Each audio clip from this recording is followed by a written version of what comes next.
Alors bonjour, jeudi le 6 octobre, me voilà de retour. Cette semaine, le grand dossier dont je suis satisfait, la financière agricole.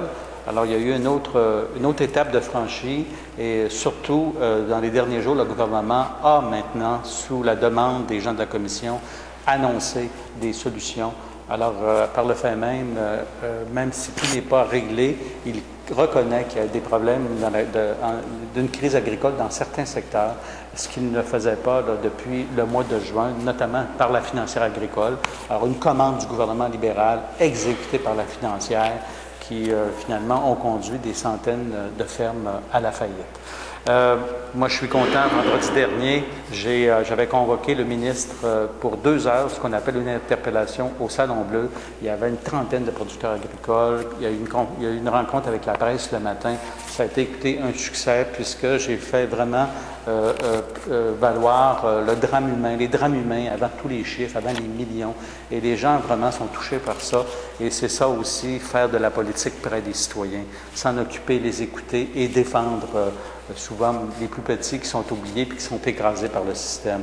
Carte électorale. Alors, hier, j'ai assisté à une première rencontre avec le nouveau ministre Yvon Vallière, avec notre leader, rencontre qu'on attendait depuis longtemps et surtout une première ouverture que ce gouvernement vient de faire par rapport aux demandes de solutions durables qu'on souhaite avoir au sein de la loi électorale.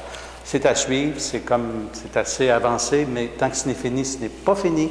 Et moi, je suis confiant qu'avec cette ouverture d'hier, le gouvernement a ce qu'il faut pour trouver un large consensus. Il aura à le faire, ça fait partie de sa responsabilité. Puis l'opposition officielle, on va tout faire pour que les comtés de l'Est, donc Kamouraska-Témiscouata, soient préservés, à tout le moins à court terme, à moyen terme aussi, et à long terme qu'on règle ça. La relâche parlementaire débute ce soir, donc les députés retournent dans leur comté, ce qui est mon cas. Dès demain, je serai à Desjolies et samedi, il y a des activités. Je serai à Rimouski, dans le Bas-Saint-Laurent, avec les collègues, dans un caucus où on rencontre des groupes. Je serai même en Montérégie comme porte-parole en agriculture et je participerai aussi à une activité de financement de mon collègue Dave Turcotte dans sa circonscription Saint-Jean. Alors voilà, je vous souhaite une bonne fin de semaine d'Action de grâce. Profitez-en bien.